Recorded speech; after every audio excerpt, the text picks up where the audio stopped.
Welcome to Click Moments and Passionate Pursuits, The Unfolding, where intuitively guided conversations are followed with feral faith, enthusiasm, and joy, bringing new insights, inspiration, and perspectives along the way. And we're your hosts, Beth Orr and Bridget Corns. And today's topic is, where's your field? Where's your field? So we have been talking about where we're planting ourselves, where is the right place for us to be and to grow and to share our gifts. And it brought about a lot of stories and an interesting conversation that we'd love to share with you, because that's one of the things that applies to all of us. So one of the most important decisions that we can make is, where are we in the world? Where do we choose to be and live? But also, what activities do we get involved with, and who do we allow to have access to us and be around, so that we can be the best blooming version of us that we can. So we started with some stories, and Bridget, I'd be interested in your intro to this topic before we kind of jump in. Anything more you want to give, or do you want to start with some of your No, I think we should observations? jump right into stories. Yeah. So do you want to go back and forth with these, or do you want us to do all We'll of them? just organically Okay. see where we go. So the first story that came up for me was, and by the way, when we decided to think of some stories, we didn't have any particular concept in mind that we wanted them to illustrate. We just said, hey, let's pick the top 3 stories we would share with someone about our past few days. So the first story that came up for me was, my oldest child has this fish tank that we've had for years and years and years.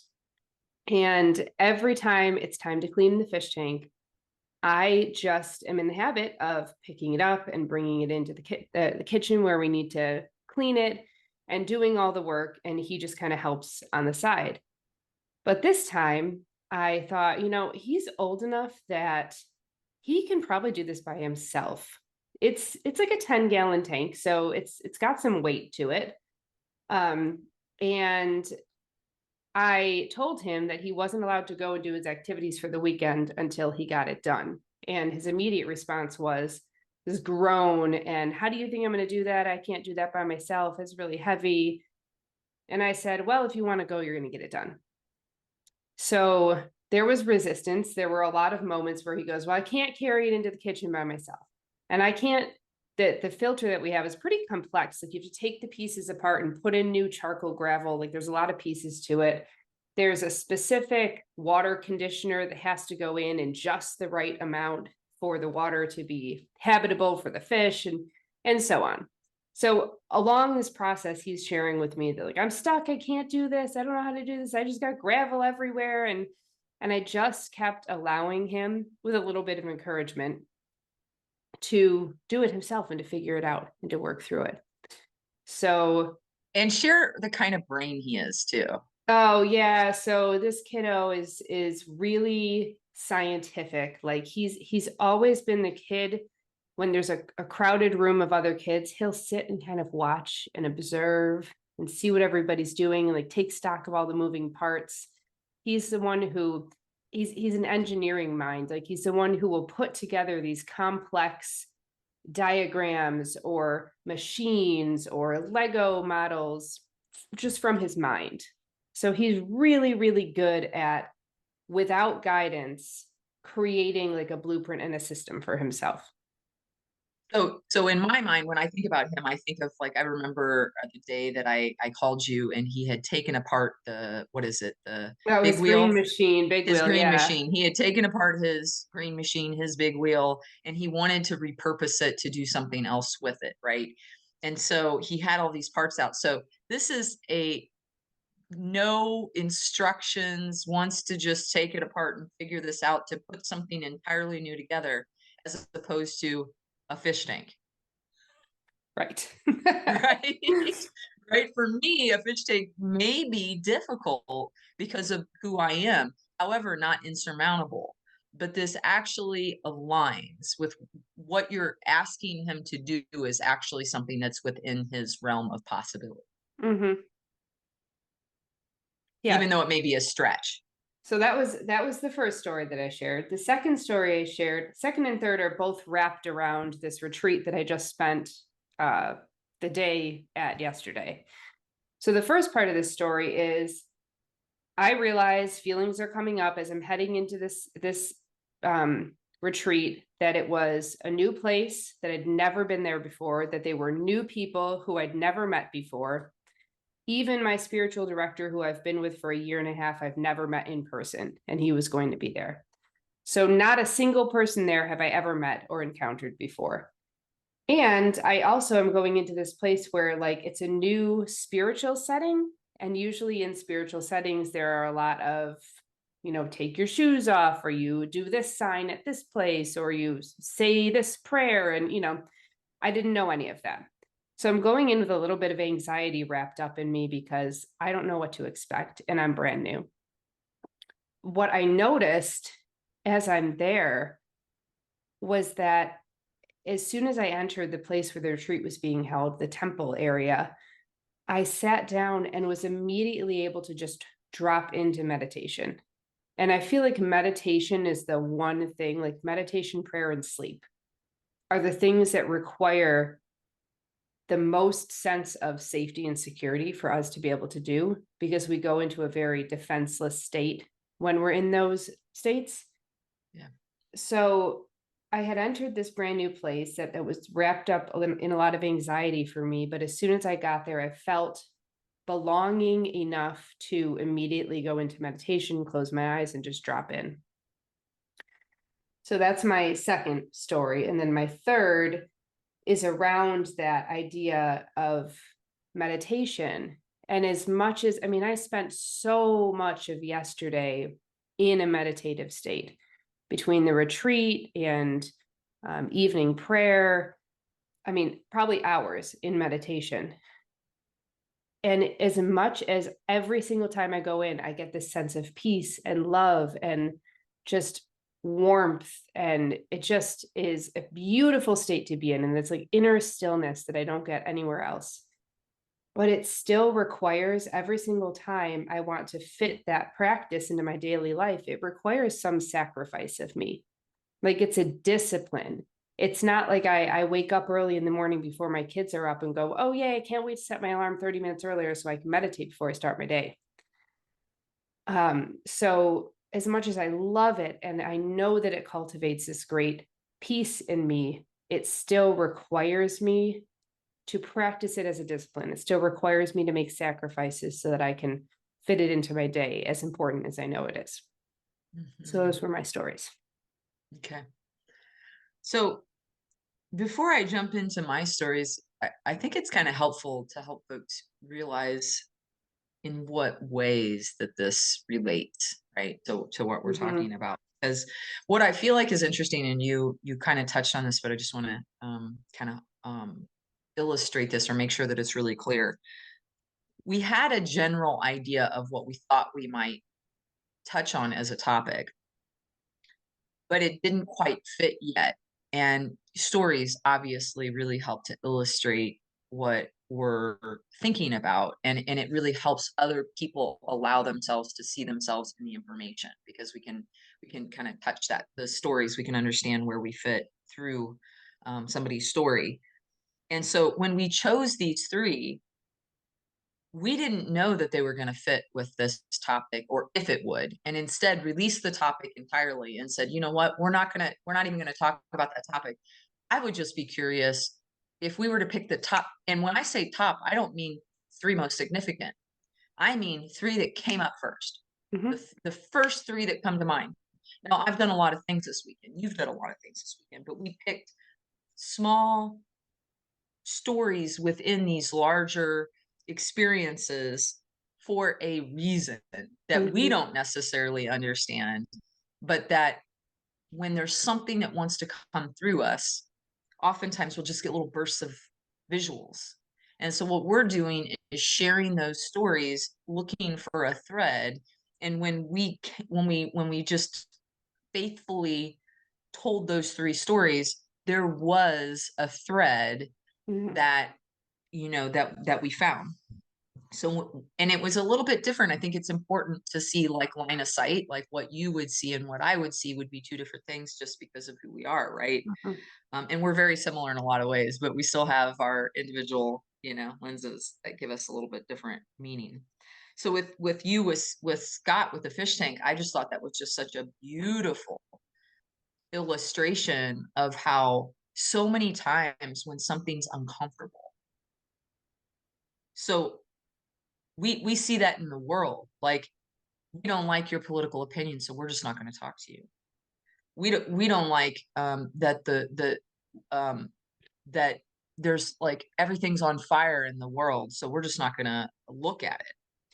We don't like that our land. We think that we might be in crisis as a society, so we're just not going to deal with it.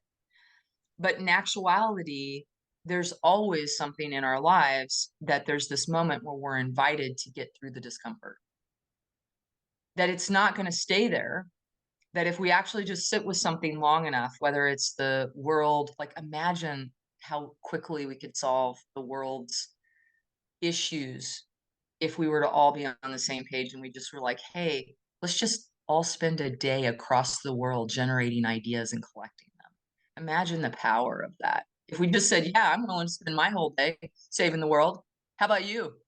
I mean, you and I would do that in a heartbeat, but that's Yeah. me. But so it's like, but the point is that, and I don't want to make it seem like I'm always amazing at facing discomfort. That's not what I'm saying. There are things that I feel really confident with, that I'm willing to get through the discomfort, and things that I have to still really work on when I'm uncomfortable. But I think what this is a beautiful reminder of is that when the rhetoric comes up and we say, I can't do this, I can't do that, it's really, I've never done this. I've never done that. I'm not sure. Like the first time we do anything, there's resistance because we don't know what we don't know. And so that those insecurities come up until we are faced with enough motivation to do it. So you gave Scott an adequate amount of motivation by saying, well, you're not doing anything else until you do that.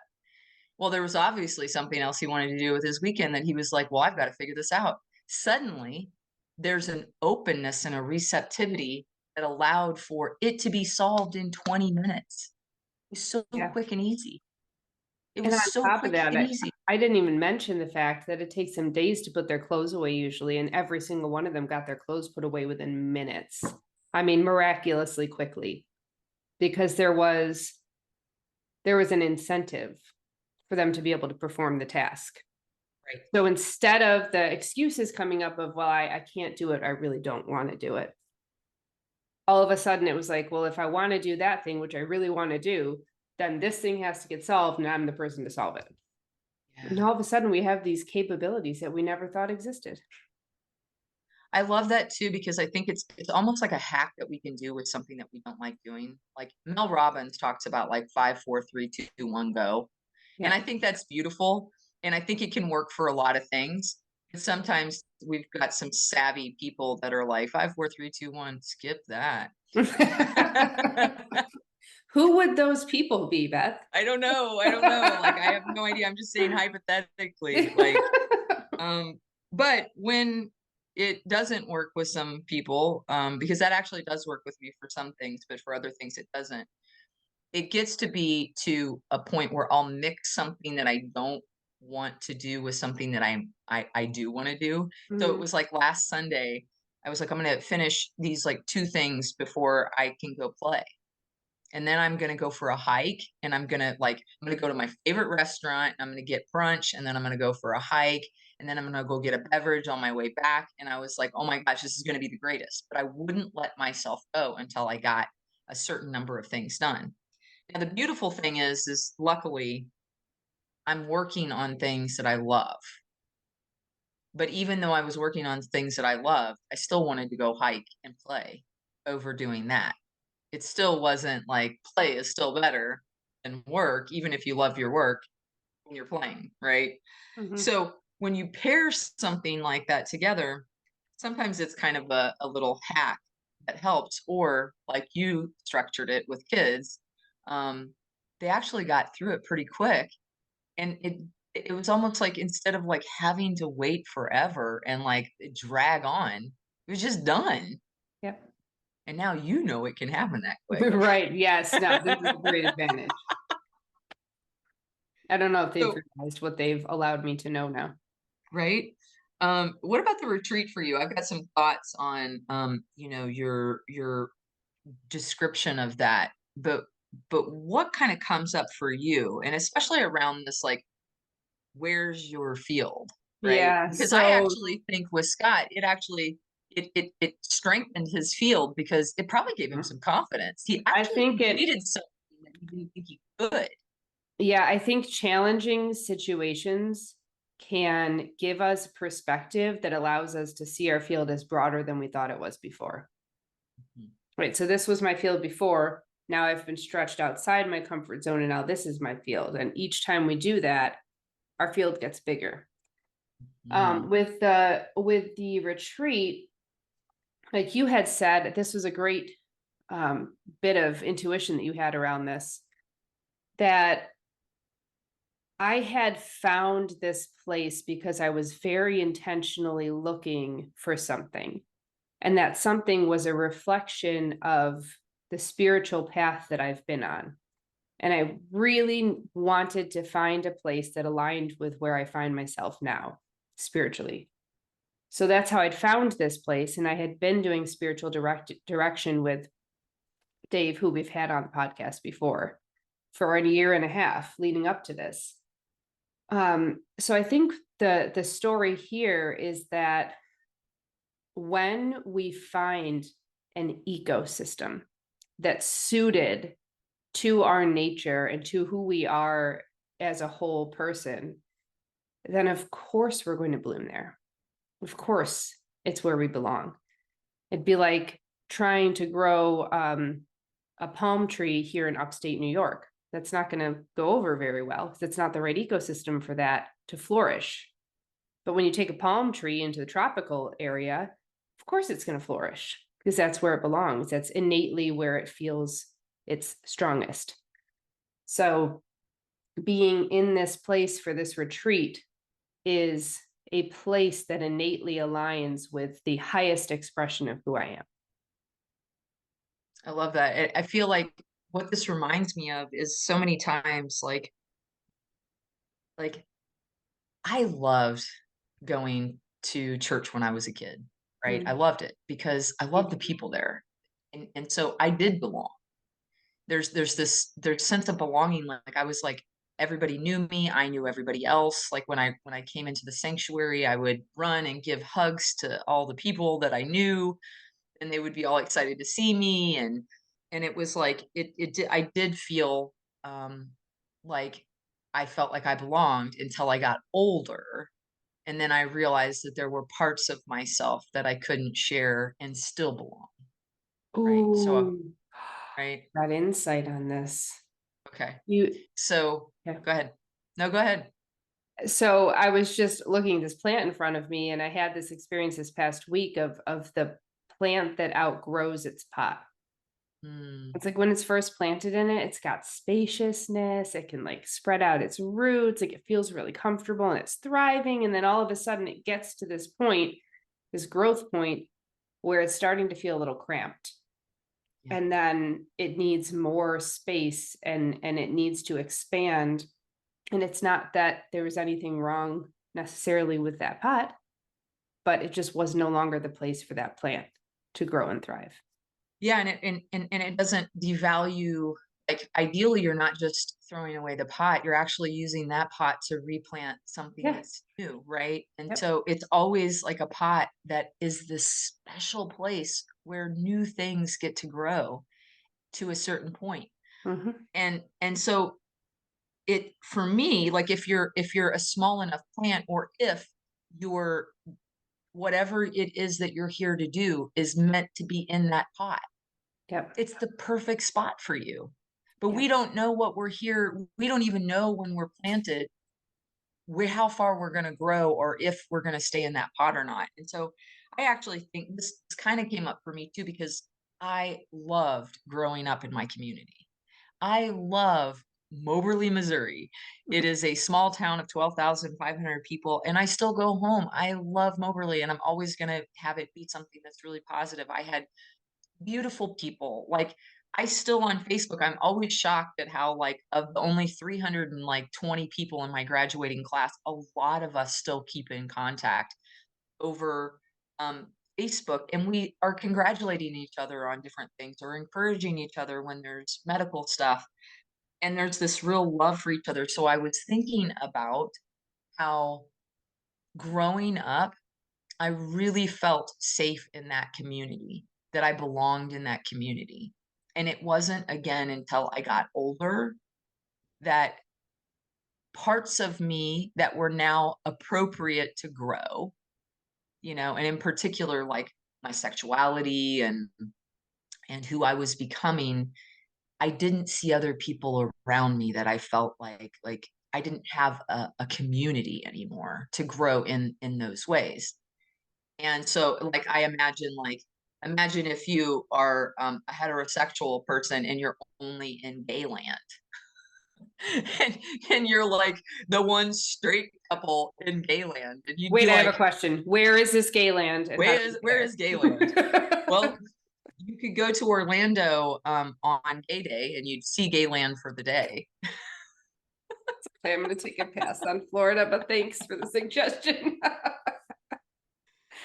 So it's like, but my point is that when you're in a season, and even if it's a long season and you belong somewhere, just because you need to go somewhere else, like I see my friends' children going off to college, and I know that they're not thinking anything bad about that. That's just a natural progression. And the people that stay, I'm like, oh my gosh, you belong still, and it's a safe place for you, and it's your community. That's also a beautiful thing. A beautiful thing to grow in your community, and it's your field. You actually feel like you can still expand, and your field feels rich, and you've got, you know, new seasons, and it comes back and you're still fertile. But if any part of them couldn't grow in that field anymore, I would trust that my friends would move, that they would do something different. Mhm. It's only in our ability to grow and continue to feel like you're able to grow that you stay somewhere, right? So for me, listening to you talking about this place that you found, and you felt so comfortable to go into meditation, there's not a lot of places that we could just drop into meditation and be like, yeah, this is me. And I feel like doing this right now, and not anybody's batting an eye. This is Mhm. just part of the culture. Yeah. It's just part of the culture. It's not unusual to see people meditate, you know? So to me, it's a beautiful thing because it reminds us that sometimes we're trying to change everybody and everything around us when really we just need to move on. We Mm. just need to find some place that it's like there's a whole field over here that is exactly the soil and the conditions that we would grow amazing in, and we don't even know that that place exists because we're staying in this space, Oh right? my gosh. It would be like a seasoned farmer living in a certain area saying, oh, yeah, I think I'm going to grow peaches here because I really like peaches. But the soil is only cut out for wheat and corn. It doesn't make sense. They're not going to No. plant peaches there as much as they love peaches. If they really want to grow peaches, they're going to find the ideal place to grow peaches. Otherwise, they're going to plant what is going to grow in that soil. Right. And We do the everybody else same in the thing with community is like, ourselves. hey, do peaches, plant peaches. Yeah. And you're like, hey, no. Like, I understand how peaches grow and they're not going to grow. And everybody's like, but come on. Like, we want peaches. It's not going to happen. The best thing you could do is go somewhere that actually has the soil to grow peaches, or however peaches grow. I don't even know how peaches grow. And go somewhere that peaches can grow. They grow on a tree. Peaches grow on a tree. Peach trees. Peach trees. Yes. Atlanta. Okay. You You've don't been want me there. growing I your food. haven't. Don't let me grow your food. I'll throw those peaches in the ground and bury them 6 feet and be like, why aren't Yeah, that they would work. growing?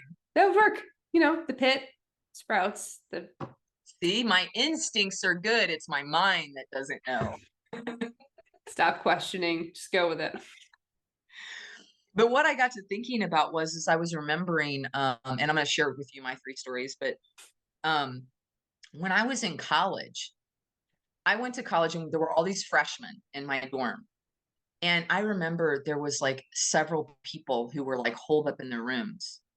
And they were and I talked to some of them and they were like they were in my classes and I was like, "How you like it here in St. Louis?" And they were like, like I just there's nothing to really do here. And I was thinking to myself, like I was going out, I was by myself, like I didn't know anybody. I was going to the forest park and I was like I Mhm. was my blanket and doing picnics in the park and I was going to the art museum because it was free. I found all these free museums and free things to do in St. Louis. So I was doing all that. And I was like, man, there's so much to do here because I'm in a city of 2 million people instead of my town of 12,000. I was like, there's so Mhm. much to do here. And I was like, this is amazing. And I realized that this person was saying there's nothing to do here because they never left the room. Yep. They never left campus. They had a car. They never left campus. They only went to classes and they're sitting in the room going, there's nothing to do here. No, probably There's not isn't. if you're not doing it. Yeah. But yet it's what are you willing to do to belong? Mm. What are you willing to do? Like to me, we make it feel like it feels like a rejection when we don't belong somewhere, but it just means not this. Like every place I haven't belonged, I'm like, well, that wasn't my tribe, right? You're just a little bit closer instead of feeling rejection that we have this opportunity to say, where's my field? Mhm. Like, where's my field? Are you my field? Are you my people? Are you my mother? Do you remember? Right? Are you my mother? I want to hear your stories before we Okay, go my road. so here's my 3 stories. Number one, um, Friday night, and it's a Sunday. Friday night, I went to. I'm a member of the chamber here in Asheville, and I'm part of entrepreneurial group. And there was a St. Patty's Day party on Friday night at this local place, and it had free food and mingling and meeting people. And I was like, yeah, yeah, I want to go and do that. And so I'm an introvert, but I extrovert well. So I was had a little trepidation, but I was like, no, no, no, no. Like I want to go. So that was number one story that came up, and I'll tell you more about it when we talk. Number two was on Saturday, I had a friend who had a shift that they wanted somebody to pick up. And so I helped out with picking up a shift at a gallery. And so it was 6 hours working at a gallery to help out there. And so I worked and I had a friend who I had told who wanted me to go out playing that day. I said, well, while you're out playing, why don't you just come by and say hi? And so she stopped in to say hi and talk and brought her dog in when she came. And so they came in. Story number two. Number three, while I'm at this gig and I'm working at the gallery, a friend who's down the street says, "Hey, why don't you stop by and we'll talk for a little bit after you're done?" And I only have 10 minutes because I've got another friend around the corner who doesn't have their car and I'm their ride. And so I've already said, we stop at the same time. I'm going to pick you up after. So I said to this friend, I'm going to be there in 15 minutes. I go down in the 5 minutes it takes to park and go down the street, spend the 10 minutes there, and then I go pick up my friend. But I stopped and I had a choice in that moment. And so I was like, do I give that friend that 10 minutes? And I kept thinking, that's just not enough time. That's like it's like leaving a penny tip, it's like insulting, right? And I was like, that's just not enough time. But I found myself doing it and wanting to do it. So kind of what came up for me in this when I thought about this, I was like, what's the thread in these 3 stories? These are the first three stories that came to me. And I realized that with the chamber on Friday night, it's like I told you I've been thinking about Moberly and I've been thinking about how I belong and that sense of community. And I realized that no matter where I am and wherever I'm planted, I find a loose sense of belonging. I will always be like, hey, I'm a crop, you're a crop, we're in a field, you're an apple, I'm an orange, but we're still fruit, right? And so it's like, I'm always like, yeah, yeah, yeah, but I don't necessarily realize, well, what would it be like to be part of a field of we're all oranges and we're maybe different types of oranges, but we're all oranges. I wonder what that Mm-hmm. would be like. Mm-hmm. And I haven't understood that. So when I was looking at like, I, I always said to people, and people don't understand this, when you live in Tampa, Florida, and I'm sorry, like I know this isn't everybody's situation, but it was my over 8 years, it was my story. This is my experience. Predominantly people who had a different political background than me, who tolerated me in my neighborhood. If I was lucky, some people, when I waved, Heidi ho, neighbor, I do it every time for years. I'd be like, hi. And I meant it. I was really excited. Hi. And some people would be like, some people would go, and some people would be like, and then they'd run in, right? Nobody in my neighborhood came out and just talked to me, right? So my belonging is based upon they knew who I was. They knew I was gay and I was in their neighborhood and I'm like allowed to be safe here. They're not going to hurt me, but they're tolerating me. And I'm constantly under this sense of tolerance. We underestimate the impact to our well-being when we're staying in a place that we're being tolerated. Ooh. We don't understand that we were meant to be this, and we're being held into pot number one because we're being told, don't you dare get any more big than what you are. You go into your house and you stay little, but you just stay right there, right? So for me, the number one thing I wanted to do when I knew that it was time for me to leave and I knew that I was being sent into a new field, the number one thing that I wanted to do is where lights you up. If I could live anywhere in the world, what's the one place that you would say, if I have one vacation spot, where would I go 100% of the time? And that's Asheville, North Carolina. Well, I'm just going to start there because something in me intuitively knows that that's my home. Before I understand it, my body says, yes, that place. I love that place. So when I moved here, I didn't know anybody. I didn't know anybody. Nobody. I left my family behind. I left my hundreds of amazing, beautiful people, coworkers. I left people behind that I cared about in missions, but I knew that this place had something special. So this day, these three memories, what this said to me was, this was 2.5 years ago, 3 years ago that I moved here, several years ago, however many. And what this told me was, I joined the chamber. I actually said yes to an entrepreneurial group. I actually owned it and said, I'm belonging to myself. I'm an entrepreneur. I'm an entrepreneur. I want to find other entrepreneurs. So I'm looking for my field.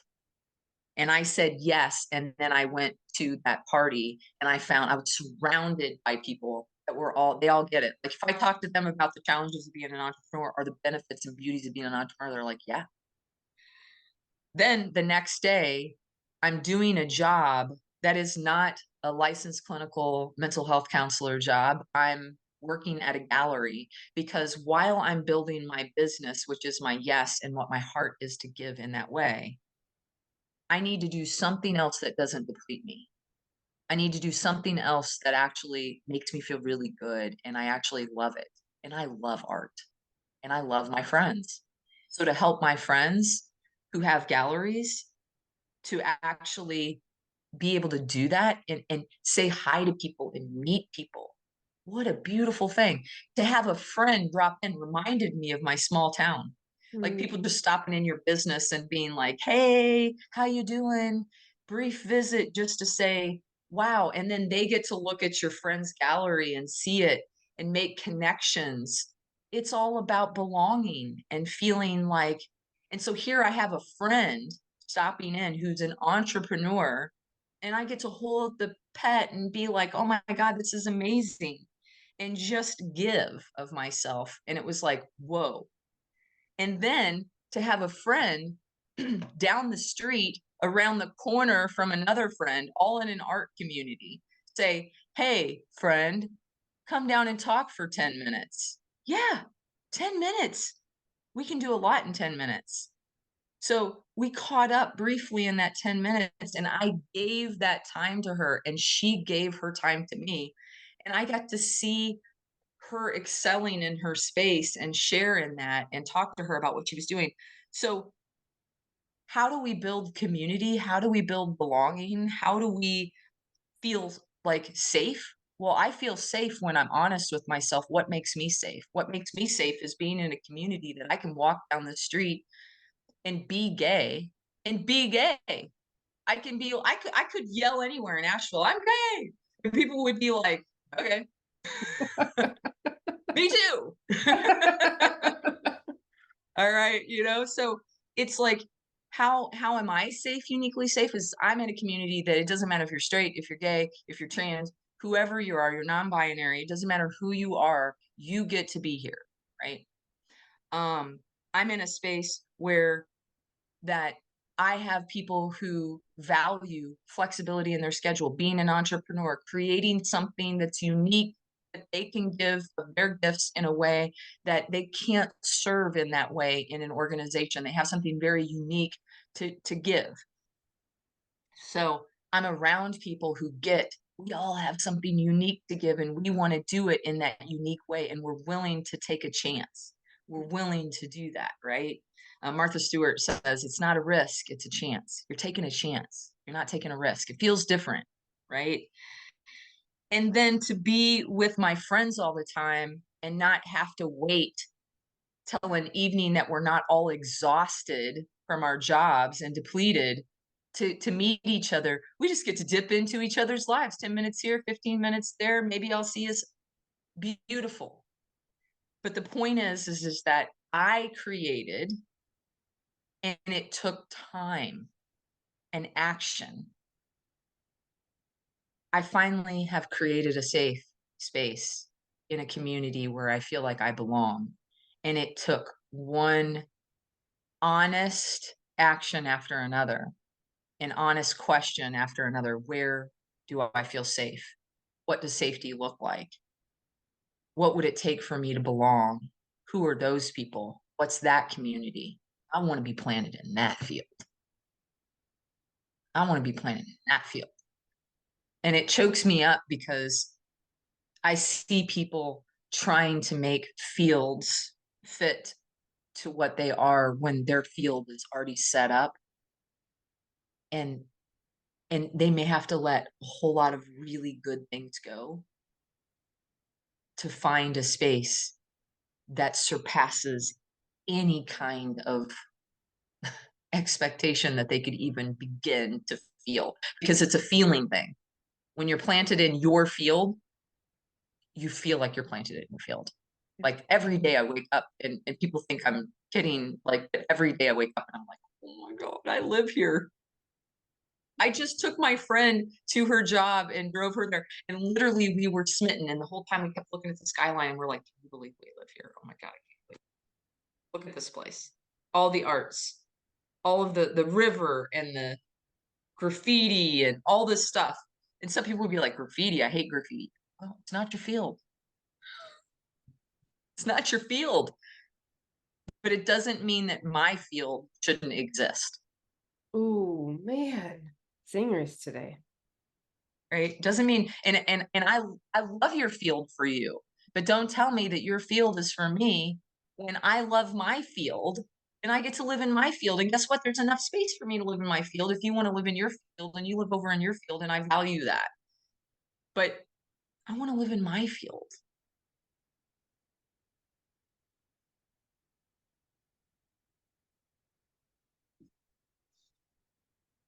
I have nothing more to add. So I want to wrap up by saying, and I'm kind of choked up right now because I feel so grateful. I feel so grateful that I had the courage to leave something that was beautiful for something that actually feels beautiful. It's not just like somebody else's field is beautiful, Yeah. but it may not feel beautiful. There's a difference in how beauty feels inside of us. It can be somebody else's beauty and you can see it, but it's not yours, this embodied beauty. And I want to encourage you that if you find yourself trying to find a space that you feel safe to be you, and you're trying to build community and it always feels like you just don't quite fit in, start with the questions of, where do you feel safe? Where do you feel that you belong? Where do you, in your free days, say, I want to go there? And if you don't know where it is, get really excited about that it does exist. None of us are so unique that our place in this planet, we all were born to belong here. So it's finding the space. That's our job, is to find out where we belong. And I encourage you to do that because it's so worth the effort of doing, because you'll there's nothing better than belonging and feeling safe in a community. Like that's when life just takes off, because you're willing to be courageous all the time because you've got the supports around you to do it. You've got the confidence, you've got divine confidence to do it. Yeah, I will say that it took me a lot of trying out different fields to find ones that felt like I belonged. A lot. And there were some that I thought I Yeah. belonged in. And then I had to pull up my roots, and that was a little painful. It can get a little messy and a little painful when you think you belong somewhere and then you realize that it's not the best fit for you. But it You're is bringing up worth something. it. Yeah. You're bringing up something important, that there's the initial planting and then there's the ongoing nurturing. Yep. So in the very beginning, if you ever notice, and this is why in some relationships, like in the very beginning, they say, well, you still should date a bit, because in the very beginning, everything can look amazing, right? But it takes time to get to that second layer, that third layer, that fourth layer. And so you want to at least get through entire seasons in a field to know if you're it's an all weather field for you. Like, do you come back the next season? Like, how do you grow? You know, you can't just be like, hey, I'm a summer plant and I just need to be there during the summer, you know? There's something to what you're describing, which is having an openness to longevity, right?